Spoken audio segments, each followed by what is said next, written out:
Body alignment. It is so important in dance to know where your alignment is for good technique and so that you're not dancing with pain.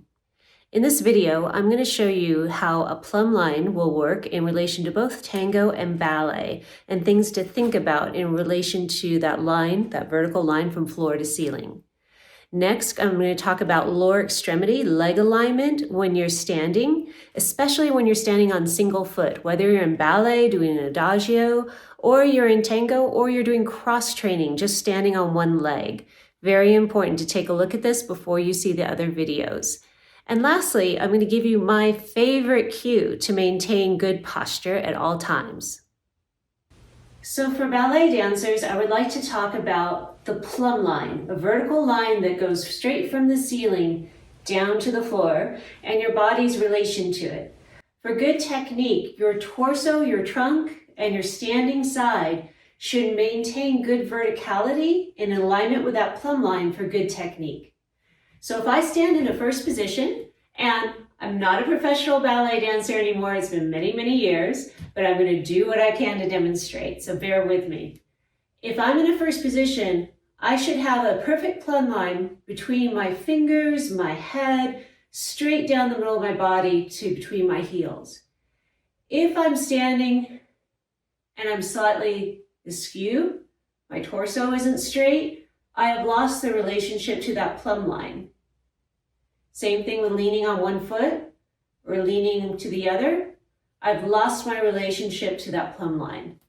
If I'm in fifth position, again, if I put more weight on my right foot, I'm over there. More weight on my left foot, I'm over there. So we need to be aware of this when we dance and we're actually moving, doing things like tendu. If I'm doing tendus, I should be able to keep my body perfectly vertical while my leg is moving in any direction. Frequently, students are doing a lot of compensation, especially when the combination gets fast.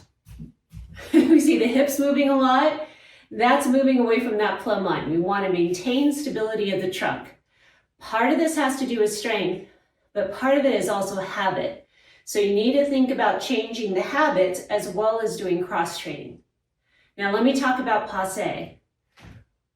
When students do Passé, you should think about this line right here of my tights staying level. That means my hips are staying level as the leg moves to Passé. What I frequently see with ballet students is the hips move immediately. As soon as they think Passé, boom, that happens. My hips are no longer stable. They're moving away from that plumb line. And the knee goes up, but the body, the trunk is in a really bad position. This gets exaggerated even more when the leg goes into extension. When I do a développé à la seconde, I should be thinking about pulling up all through the standing side as much as possible while my leg unfurls to the side. So I think about filling up a bubble around me, filling up the whole thing, not just the leg going up. So I'm going to try to demonstrate as best I can.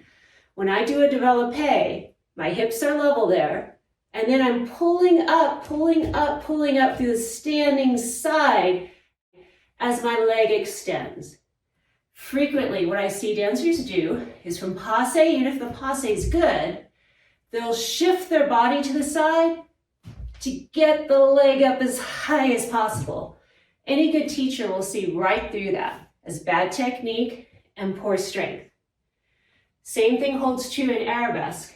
Ideally, if I'm going to go to Passé and extend my leg out to Arabesque, I'm going to be pulling up as much as possible through that standing side to maintain verticality in relation to that plumb line while my leg unfurls to the back.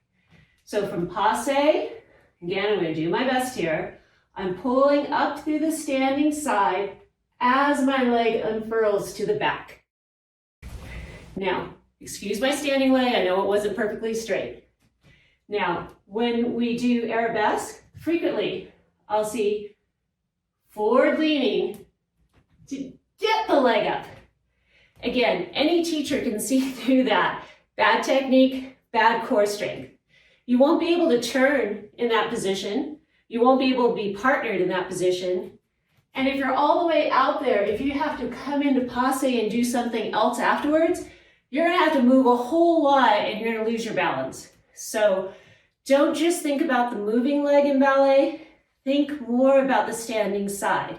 Your technique will get better and you'll be chosen more for parts. So let's talk about the vertical line from floor to ceiling, the plumb line, and its relationship to tango. In life in general, ideally we should have a really good straight posture, plumb line straight for good physical health. When we start walking around, if we're askew of a plumb line with our trunk, that is going to lead to pain, dysfunction. Okay, so in tango, it's the same thing. And I understand with tango, we are either here as a follow or here as a leader. So it's pretty unilateral. That's another good reason for doing both roles so that you're not stuck with your right arm up the entire night. You get to switch off a little bit. That exercises different muscles, works them in a different way. But if we're only doing one role or the other predominantly, we need to be aware that with that, we're going to be in a position, like if I'm a follow, I'm slightly rotated to the right. I might be leaning in just a little bit to the right, depending upon the step that we're doing. And so over time, I really need to do some stretches to cross-train so that I don't have pain when I dance. The other thing to consider is when you're facing sideways, the plumb line should bifurcate the body floor to ceiling. If we have a head forward, that's going to be straining the neck muscles a lot. So if I am a follow, I'm just dealing with follows right now, I'm going to drop this arm so you can see my head better. If I am leaning my head into the lead, and especially if I'm trying to cuddle, you can see how my neck is going to get strained over time. So if you're starting to have neck or upper back pain complaints, you might want to take a look at your posturing in tango and maybe let off of that a little bit. The other thing that is not related to that plumb line is elevating the shoulder. I'm sorry, but I see this a lot in leads. You get really into the dance and the shoulders come up. Again, this is going to get really sore if you do that for an extended period of time, so be aware of it. So if you're starting to hurt, take a look, have someone take a video of you, and maybe you need to make some posture adaptations for your dance so you're not having to dance in pain.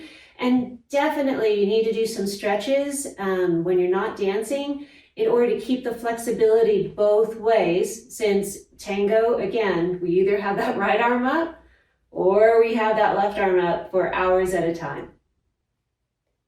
For this video, I'm going to show you proper alignment of the lower body for when you exercise and for when you dance.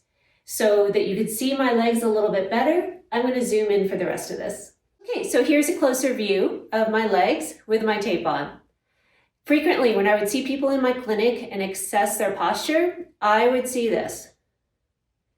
People usually stand without engaging any of their hip muscles or their core. My abdominals are very relaxed right now. So that makes the legs internally rotate at the hip. The whole leg is internally rotated. And you can see my white little kneecaps are facing toward midline. If I try to bend my knees in this position, my knees are going to knock together and it's going to strain my medial knee. This becomes especially important when I stand on one foot. If my hip muscles and my abdominals are not working, you can see my kneecap is now facing out there somewhere and my whole leg has rotated inward. So if I have someone doing standing balance exercises and their leg is in this position, and especially if I have them bend their knee, you can see the horrible angle that splits on the knee joint. I'm just going to be giving them knee pain. So there will be balance exercises coming up in one of my videos. But if you're balancing on one foot and sagging here and not using your abdominals, you're going to be doing more harm than good. You have to pull up through the hips and suck in the stomach a little bit. Those are the two cues for maintaining good leg alignment. Suck in the stomach, pull up through the hips just a little bit. I'm not doing anything severe. That's severe, too much. I'm not squeezing as much as I can. It's very subtle.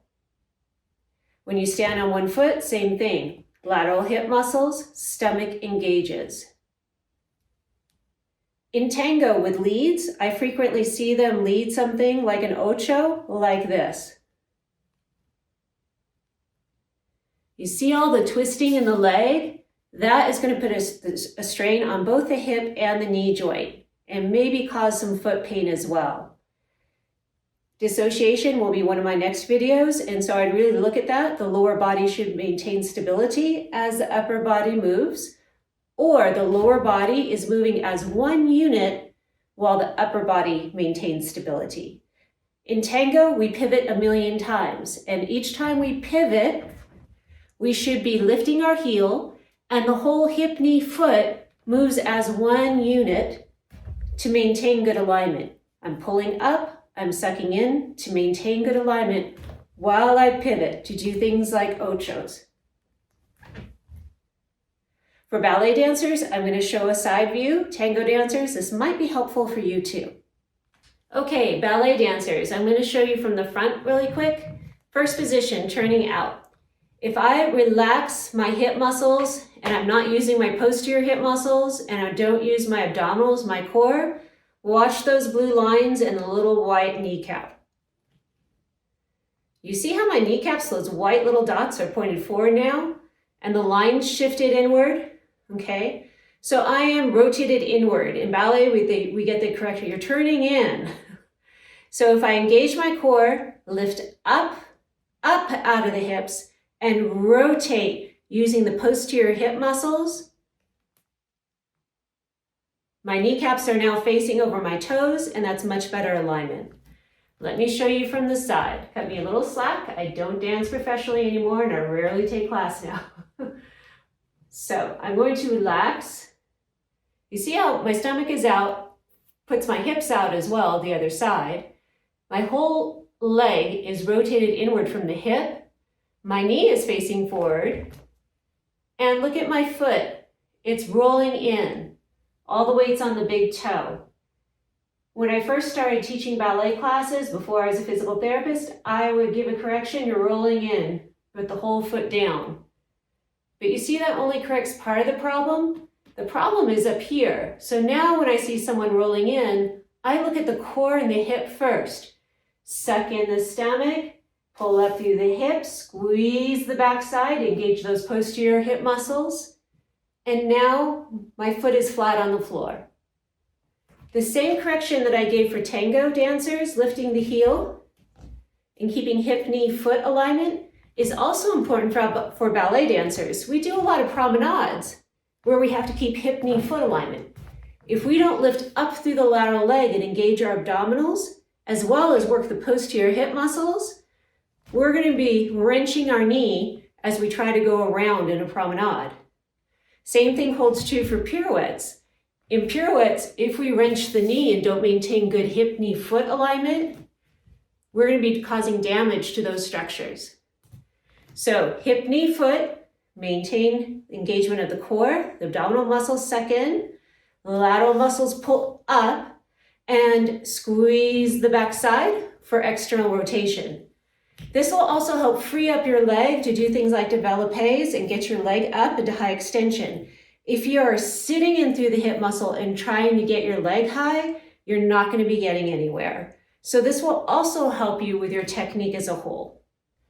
So let me share with you my favorite correction for posture, and it's sternal lift. I love this one because it corrects a lot of things with just one simple correction and no muscle straining. A lot of times to correct upper body posture, I've heard shoulders back, but that's straining a muscle and it's hard, you can't maintain it over time. Sternal lift is much better, and here's why. The sternum is your chest plate right here, and your upper ribs come and attach to it. If I turn sideways, normal position for the sternum, this plate, is slightly angled upward. This is going to put my head in a good alignment, my shoulders are in good alignment, so I don't have to work at all. I just have to think of lifting this up toward the ceiling. That's it.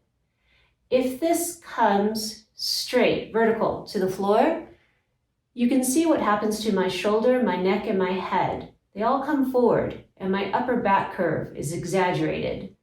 If I try to raise my arms in this position, my mobility is impaired because I'm not in good alignment.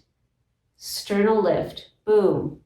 So this is good for ballet, sternal lift. This is good for working out, doing different things. Good form, you can maintain that even in different positions as you bend forward at the waist. I really, really like this one. So whenever you're working out and doing the other exercises and other videos, you're in a ballet class, a tango class, and you're doing drills, think about sternal lift. Takeaways. In this video, we looked at the plumb line in relation to the body, in relation to that line, to help determine if maybe we need to make modifications to our dance, meaning tango, and have better technique as ballet dancers. Next, the rotation of our hips, the engagement of our core to help maintain proper alignment with standing and balance exercises. Very, very important across the board for everybody. And lastly, my favorite cue. I hope you won't forget it so that every day you're thinking about that cue to maintain really good posture.